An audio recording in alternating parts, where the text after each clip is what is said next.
चाहे वो सुख के लिए हो चाहे दुख के लिए हो, उसका रिजल्ट तो दुख ही है। अगर भ्रांतियां मिट जाएं सुख की और दुख की तो आनंद आए। हम क्षणिक क्षणिक सुखों भ्रांतियों के कारण ही सुख अनुभव करते हैं, भ्रांति के कारण ही दुख अनुभव करते हैं। हाँ या ना वही कैसा? क्षणिक क्षणिक जो हमारे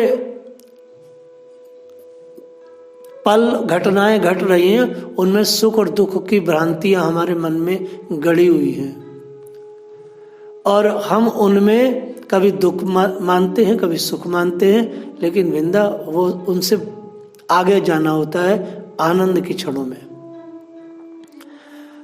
और कल भी मैं ये बात कह रहा था कि जो लोग भी मैथुनी जीवन जी रहे हैं, जो लोग भी स्त्रियों का संग कर रहे हैं, स्त्री पुरुषों का संग कर रही है, जिनके जीवन में मैथुन है, भोग है, विलास है, जिसको दूसरे शब्दों में कह सकते हैं गृहस्थ जीवन, तो गृहस्थ जीवन जीने वाले जो लोग हैं वह भाग्य को पढ़ना नहीं जानते, वे भाग्य को पढ़ नहीं सकते।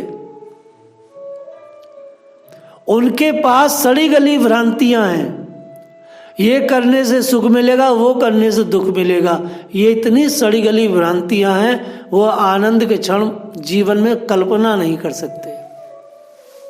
वो कहीं जाते हैं सुख मिल गया, अरे भाई बड़ा मजा आया, कहीं कुछ खराबी हो गई दुख हुआ, ये सब भ्रांतियां हैं। बच्चे पैदा हो गए बड़े सुख मिले, भ्रांति है। बच्चों ने दुख दिया दुख मिला, भ्रांति है। गृहस्थ आदमी भाग्य को नहीं पढ़ सकता है, स्पष्ट महाभारत में श्लोक है। अर्थात मैथुन, व्यास जी कहते हैं मैथुनी व्यक्ति जो मैथुन में रत और मत है वह आदमी कभी भी भाग्य को नहीं जान पाएगा। उसका जीवन पूरा ऐसी बीत जाएगा, पता भी नहीं चलता। 50-60 साल हो जाते हैं लोगों को मैथुन करते करते और जीवन खत्म हो जाता है। वो जान ही नहीं पाता, वो भाग्य को पढ़ ही नहीं पाए, क्योंकि भाग्य को नहीं पढ़ सकता है। भाग्य को पढ़ने के लिए ब्रह्म बुद्धि चाहिए और ब्रह्म बुद्धि ब्रह्मचर्य पर टिकी होती है। आज ऐसे ही चरित्र हम लोग स्मरण करने वाले हैं।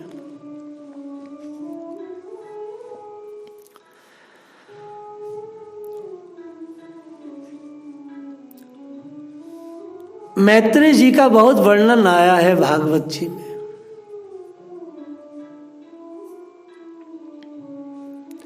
श्री मैत्रेय जी ने विदुर जी को ज्ञान दिया है। जब भगवान उद्धव जी से वार्ता कर रहे थे, वो अपने स्वधाम गमन की तैयारी में थे, तो मैत्रेय जी भी वहीं खड़े थे। उन्होंने डायरेक्ट मैत्रेय जी को आदेश दिया कि तुम मेरे लाडले प्यारे विदुर को ब्रह्म ज्ञान देना। उनका थोड़ा सा, और श्रीमद् भागवत के 3 स्कंद में ये वर्णन भी आया है।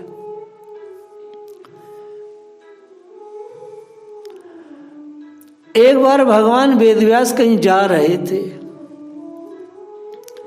उन्होंने एक कीड़े को गाड़ी की लीक से बड़ी तेजी के साथ भागते देखा। लीक कहते हैं जहां गाड़ी जैसे चल रही होती है ना केशव, तो कीचड़ में जो टायरों के निशान बन जाते हैं, तो आपने देखा होगा सब लोग उसी लीक पर ही अपनी गाड़ी चलाते हैं, नहीं तो फंस जाएगी। ये बोले भाई ये मजबूत लीक बन गई है। तो कीड़ा उस लीक पर बहुत तेज दूर गति से भाग रहा था। भागने वाले कीड़े के भय का कारण जब व्यास जी ने पूछा, भैया तुम क्यों भाग रहे हो, इतनी तेज क्यों भाग रहे हो, तो उस कीड़े ने कहा, हे महामुनीश्वर, एक बहुत बड़ी बैलगाड़ी इधर आ रही है, कहीं मैं इस गाड़ी से कुचल ना जाऊं, अतः इस अत्यंत दारुण दुख से अपनी रक्षा करने के लिए मैं यहां से भाग रहा हूं।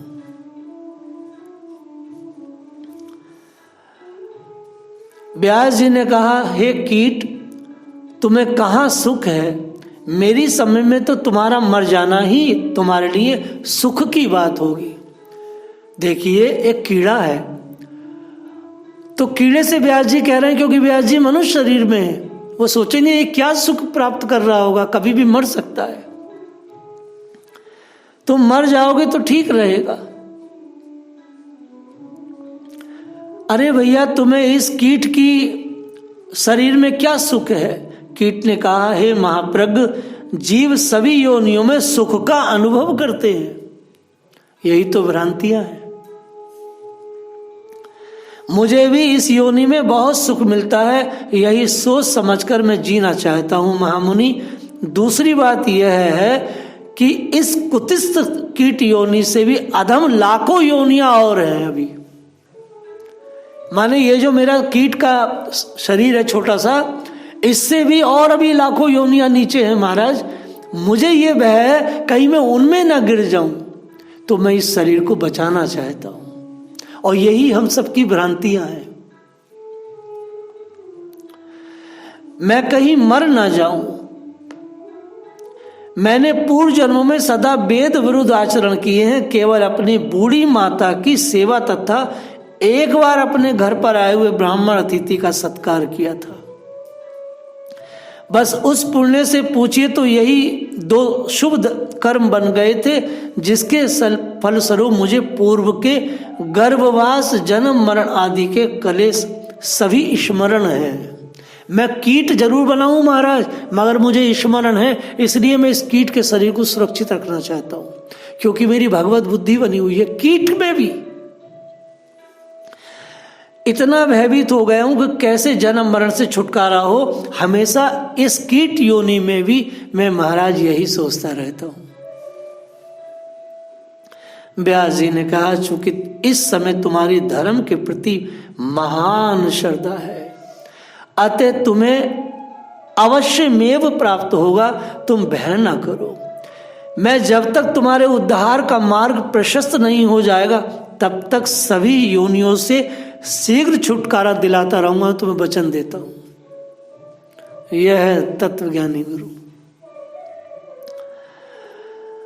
जब तुम पवित्र ब्राह्मण कुल में जन्म लोगे, तो उस समय मैं तुम्हारे पास आकर ब्रह्म विद्या का उपदेश करूंगा, तथा तुम जिस लोक में जाना चाहोगे वही तुम्हें पहुंचा भी दूंगा।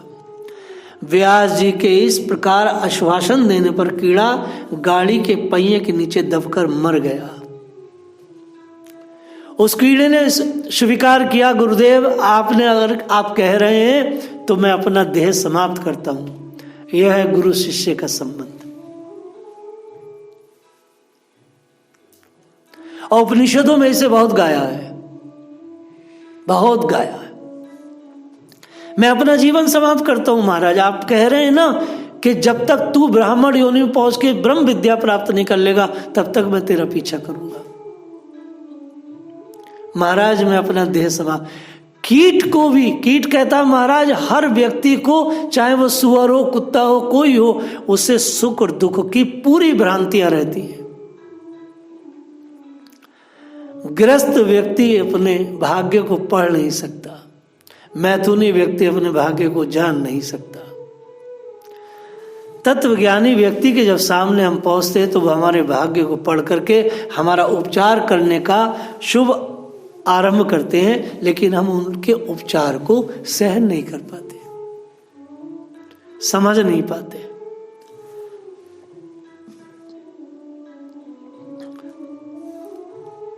कालांतर में वही कीड़ा विविध योनियों में जन्म लेता हुआ क्षत्रिय कुल में उत्पन्न हुआ और व्यास जी के उपदेश में धर्म पूर्वक प्रजा पालन करते हुए चौथापन आने पर वन में जाकर थोड़े ही समय में परलोकवासी होकर प्रजा पालन रूप धर्म के प्रभाव से ब्राह्मण कुल में जन्म पा गया।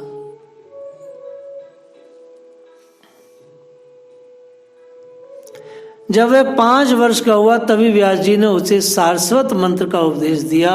उसके प्रभाव से बिना पढ़े ही उसे संपूर्ण वेद शास्त्र का स्मरण हो आया। इसे कहते कुंडली जागरण। क्योंकि हम हजारों बार चाइनीज, जापानीज, अरबी जने क्या क्या बने हैं, वो सारी कुंडली में पड़ा है ज्ञान हमारा। आजीवन धर्म आचरण करते हुए उस ब्राह्मण ने बहुदक तीर्थ में शरीर छोड़ा और दूसरे जन्म में वे ही मैत्रेय नामक ऋषि हुए। इनके पिता का नाम कुशारु था, अतः कौशारव नाम से विख्यात हुए। माता का नाम मित्रा था, अतः मैत्रेय नाम से भी प्रसिद्ध हुए। इन्होंने व्यास जी के पिता पराशर जी से विष्णु पुराण और बृहत पराशर होरा शास्त्र नामक विशाल ज्योतिष ग्रंथ का अध्ययन किया था। मैत्रेय जी अपनी मां के नाम से ज्यादा प्रसिद्ध हुए। उनके नाम, मां का नाम मित्रा था, मैत्रेय ऋषि।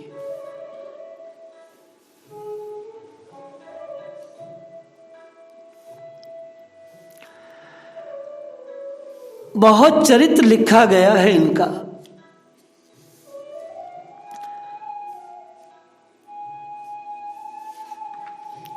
मैत्रेय जी बहुत बड़े ब्रह्मज्ञानी थे।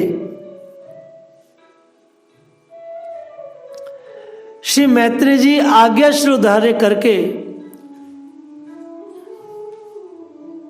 भगवान की चल दिए और आगे चलकर उन्होंने हरिद्वार में जाकर के जब विदुर जी उनके पास आए तो उन्होंने ब्रह्म ज्ञान भी दिया। मैत्रेय जी के लिए लिखा है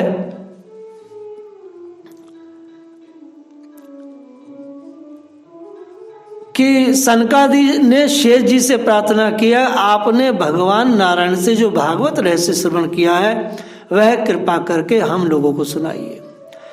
तब शेष जी ने सनकादि को सुनाया और सनकादि ने बृहस्पति जी को, और बृहस्पति जी ने पराशर को, और पराशर ने भागवत का अधिकारी श्रोता ढूंढ रहे थे। तो मैत्रेय जी उपयुक्त जचे। फिर विचार आया केवल अनुमान ही प्राप्त समझना ठीक नहीं, परीक्षा भी लेनी चाहिए। तो मैत्रेय जी आपकी सेवा में भागवत पढ़ने के लिए उपस्थित हुए। तो पराशर जी ने उनसे स्वर्ण लाने को कहा।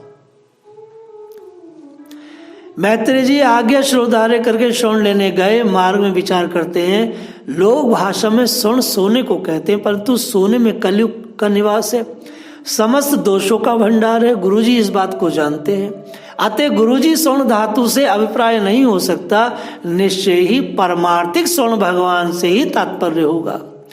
इस दृष्टांत में श्री गौरांग महाप्रभु और विष्णुपुरी का चैप्टर है ही है। फिर गंडकी नदी में जाकर के शालिग्राम शिला का सुंदर स्वरूप लेकर पराशर जी के पास पहुंचे। गुरुजी मैं स्वर्ण ले आया। तो मैत्रेय जी ने कहा वास्तविक स्वर्ण तो भगवान ही है और यह शिक्षा साक्षात भगवत स्वरूप है, ऐसा वेद पुराण कहते हैं। अतः मैंने यही स्वर्ण आपकी सेवा में उपस्थित किया है।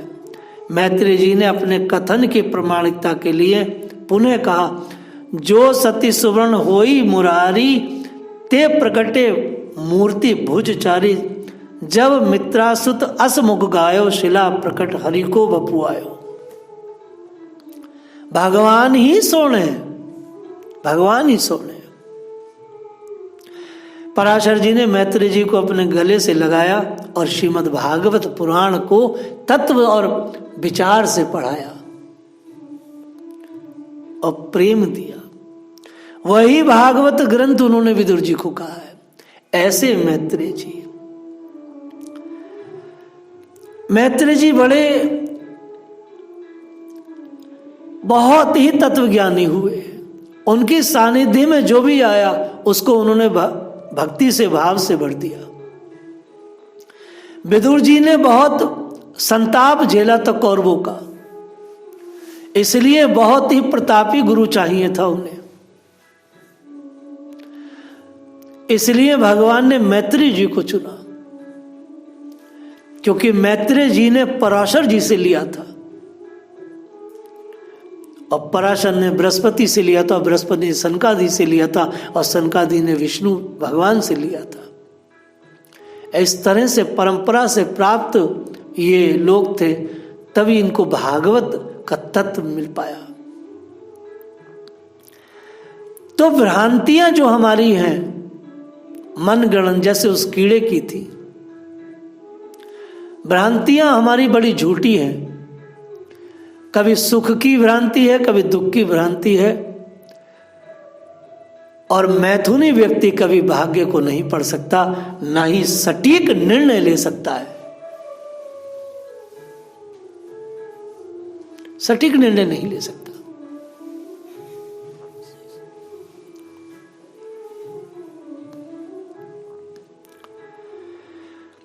अशेषम सक्लेशम विदिते गुणान वश्रवणम मुरारी।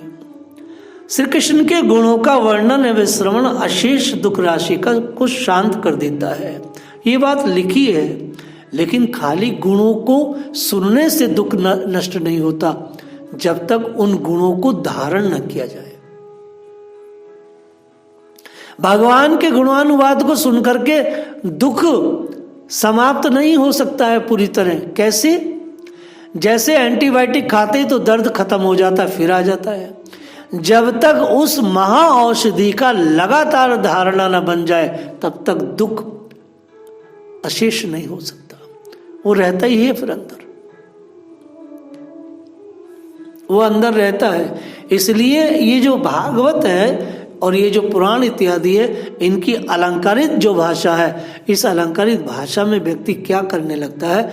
खाली पाठ कीर्तन करने लगता है, जिससे उसका कल्याण नहीं हो पाता। वास्तविक जो इसका दर्शन है, उस दर्शन तक जाता ही नहीं, और कोई भी व्यक्ति उसको दर्शन देता नहीं कि इसके पीछे दर्शन माने तत्व क्या है। तत्व का प्रचार प्रसार की अत्यंत आवश्यकता है। आज संसार में पशुओं को छोड़कर अपने पुरुषार्थ का सार जानने वाला ऐसा कौन पुरुष होगा जो आवागमन से छुड़ा देने वाली भगवान की प्राचीन कथाओं में से किसी भी अमृतमयी कथा का अपने कर्णपुटों से एक बार पान करके फिर उनकी ओर से मन हटा ले। अब देखिए, ये मैंने एक बात कही है, यह अलंकारित भाषा हो गई। देखो, को नाम लोके पुरुषार्थम सर्विता पुराण कथानाम भगवत कथाम सुधाम। कौन ऐसा अभागा होगा भगवान के विषय में जान के भगवान से हट जाए? तो क्या करेगा व्यक्ति? बस कथा सुनता रहेगा। नहीं नहीं, खाली श्रद्धा विकसित करने से कुछ नहीं होता है जब तक आप उसको धारणा न बनाएंगे। अर्थात वो जो कथानक है, वो जो चरित्र है, उसके विज्ञान पर जाकर के उसमें से चीजों को अपने जीवन में धारण न करोगे, उस पर चलोगे नहीं। कोई लक्ष्मी का व्रत करके कैसे लक्ष्मीवान हो सकता है? जब तक कि उद्योग न करे। लक्ष्मी का भजन करने का अर्थ यह नहीं है निठल्ला होके बैठ जाए। उद्योग करते में माँ लक्ष्मी का यजन करना है, माता जी को श्रद्धा सुमन देना है, माता जी को सम्मान देना है। हे माता, आपके पास आप धन की अध्यक्षता देवी हैं, आपको अभिमान ही नहीं है। आप किस तरह से वितरण करती हैं, संसार का पोषण करती हैं। एक एक चीज धन से ही आती है संसार में, फिर भी माँ देती जाती देती जाती देती जाती। नास्तिक का भी पोषण करती, आस्तिक का भी पोषण करती। हे माता, हम भी धन का उद्योग कर रहे हैं, हमारी वृत्ति संस्कार भी ऐसी बने कि हम जगत के कल्याण के लिए अपना जीवन जिए। उस लक्ष्मी वैभव व्रत का यही मतलब है। सारे देवताओं के देवियों के पूजन का यही मतलब है कि हमारे अंदर भी सर्वगुण आए। हम भी कोई शक्ति, हनुमान जी का भजन का मतलब यही है कि हम भी ब्रह्मचर्य से अतुल बल धामम, और हम उस बल को सदुपयोग करें, उस बल को राम काज में लगाएं। जय हनुमान ज्ञान गुण सागर खाली गाने से और व्यभिचार करो तो काम कोई बनेगा?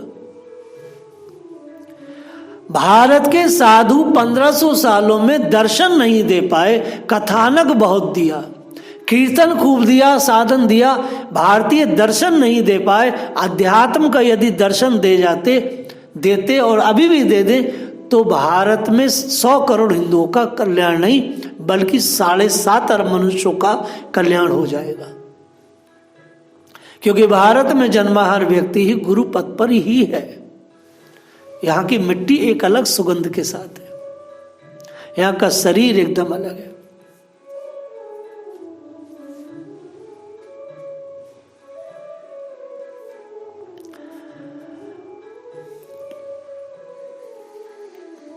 भारत के महात्माओं को, नई पीढ़ी को भारतीय दर्शन से अवगत कराना चाहिए।